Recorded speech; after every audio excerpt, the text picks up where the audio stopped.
Once again welcome to the HP educational talk. और ये है हमारी क्लास 5th केमिस्ट्री की। और तो शुरू करते हैं फर्स्ट क्वेश्चन से।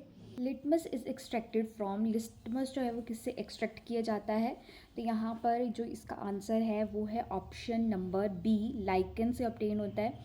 सो लिटमस देखो, जो लाइकन से ऑब्टेन होता है, लाइकन्स जो हैं वो क्या होते हैं, एक सिम्बॉटिक रिलेशनशिप में होते हैं। ठीक है, सिम्बॉटिक रिलेशनशिप किसका? सिम्बॉटिक रिलेशनशिप फंगाई एंड अलगी का। ठीक है, और ये वहाँ पर उगता है जहाँ पर एयर जो होती है वो बहुत ही प्योर होती है। उसी एरिया में आपको लाइकन्स जो हैं वो दिखेंगे और लाइकन से लिटमस को एक्सट्रैक्ट कर लेंगे।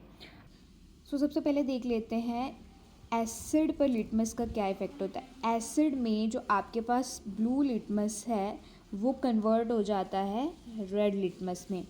और बेस में अगर आप देखो तो बेस में आपके पास जो रेड लिटमस है that convert into blue litmus. पर यहाँ पर एक चीज़ को याद करने का एक अच्छा तरीका ये है कि एसिड जब भी गिरता है तो क्या होगा, बर्न्ट क्रिएट होंगे। बर्न्ट्स जो होते हैं वो रेड कलर के होते हैं। सो एसिड हमेशा जो है वो रेड कलर देता है और ब्लू इसका हमेशा ही क्या होगा, ऑपोजिट होगा। Move to the next question. Which part of the flame is used by the goldsmith for the melting gold and silver? So goldsmiths जो हैं जिनको हम सुनार कहते हैं, सुनार जो है वो गोल्ड और सिल्वर को मेल्ट करने के लिए कौन सी जोन का, फ्लेम की कौन सी जोन जो है वो उसको यूज़ करते हैं? तो सबसे पहले जो कैंडल है, कैंडल की जो है वो मेनली 3 फ्लेम्स होती हैं। ठीक है, inner flame, middle flame and the outer flame. So जो गोल्ड स्मिथ यूज़ करते हैं वो यूज़ करते हैं इस फ्लेम को, आउटर फ्लेम को यूज़ करते हैं। इसके अलावा जो आपकी इनर फ्लेम रहती है ये ब्लैक जोन होता है, यहाँ पर अनबर्न्ट कार्बन होता है तो यहाँ पे हीट सबसे कम होती है।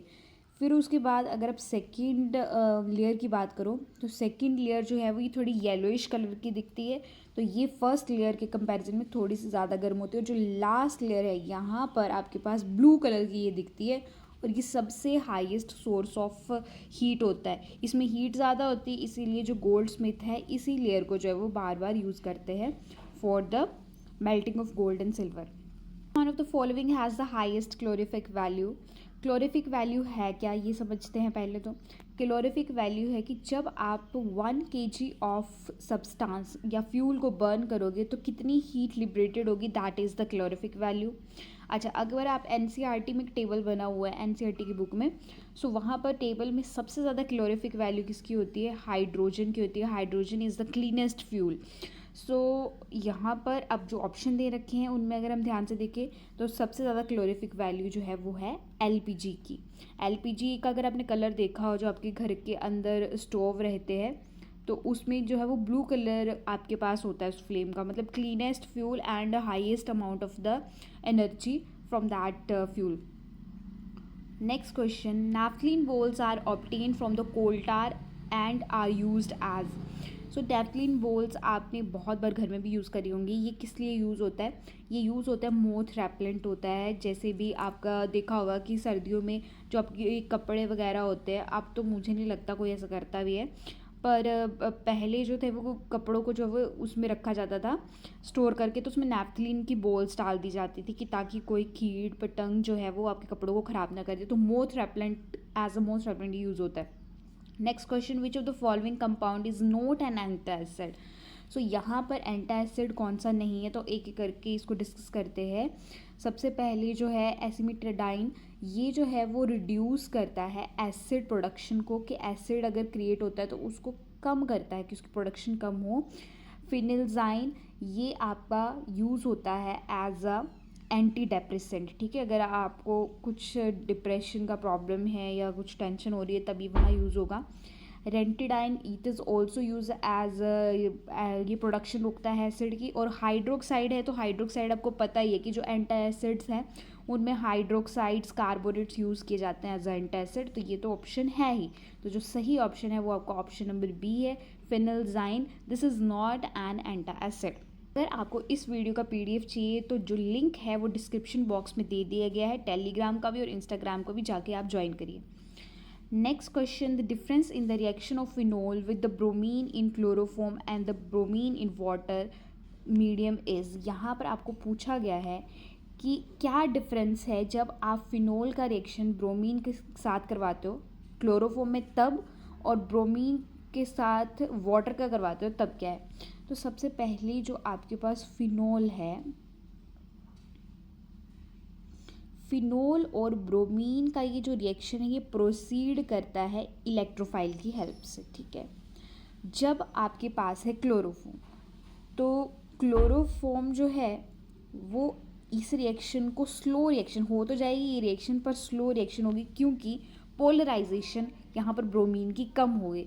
वेयर एज जब आप यूज़ करोगे वाटर, क्लोरोफॉर्म की जगह पे वाटर को यूज़ करोगे, तो ये पोलराइजेशन जो है वो क्या कर जाएगी, इंक्रीज़ कर जाएगी, पोलराइजेशन इंक्रीज़ कर जाएगी।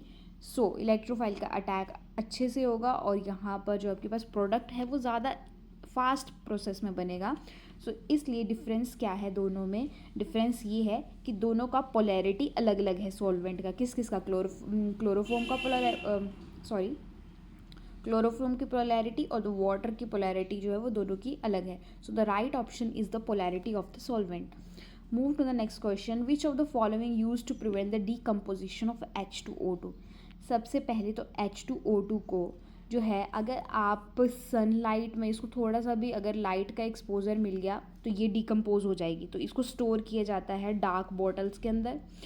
सेकेंड चीज़, अगर आपको इसकी डिकम्पोजिशन को रोकना है तो इसमें आप यूज़ करते हैं urea. Option number A is the right answer.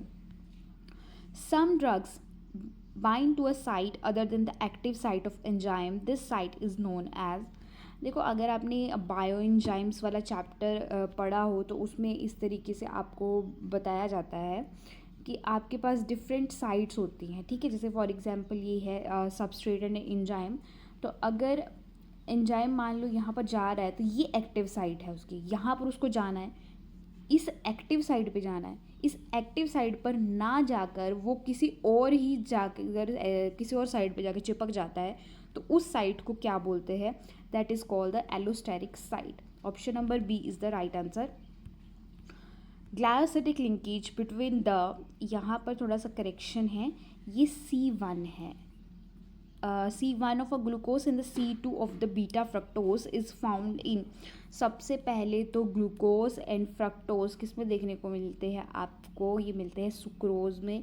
तो राइट ऑप्शन सुक्रोज ही है। तो मगर इसका स्ट्रक्चर की बात करूँ तो कुछ इस तरीके से स्ट्रक्चर बनाया जाता है, यहाँ पर ऑक्सीजन होती है, ग्लूकोज की बात कर रही हूँ मैं, और फ्रक्टोज जो है वो इस तरीके से रहता है, और यहाँ पर ऊपर CH2OH पे, बाकी HO और H नहीं ज्वाइन कर रही हूँ। यहाँ पर देखिए अब होता क्या है, ये कार्बन जो है वो फर्स्ट है, ग्लूकोज का ये वाला कार्बन 1 है, और यहाँ पर फ्रक्टोज का ये कार्बन 1 है, और ये वाला कार्बन जो है वो कार्बन 2 है, ये वाला कार्बन। सो यहाँ पर ये आपस में लिंकेज करेंगे through the O, that is called the glycosidic linkage. So इस तरीके से ये किस में देखने को मिलती है, सुक्रोज में देखने को मिलता है ये। Last question, the acid present in spinach is. देखो ये क्वेश्चन पिछली वीडियो में शायद 3rd क्लास पे आपको ये वीडियो जो था उसमें भी ये क्वेश्चन था, पर उसमें ये उल्टा क्वेश्चन था। उसमें ये पूछा गया था कि ऑक्जेलिक एसिड इनमें से किस ऑप्शन में जो है वो ऑक्जेलिक एसिड प्रेजेंट है, तो हमने बोला था स्पिनच में प्रेजेंट है। इसमें उल्टा पूछ लिया गया है, स्पिनच में कौन सा एसिड प्रेजेंट होता है, तो ऑक्जेलिक एसिड प्रेजेंट होता है। So option number C is the right answer. अगर आपको ये वीडियो अच्छी लगी हो तो प्लीज़ चैनल को सब्सक्राइब करें और लाइक करके ज़रूर जाइए।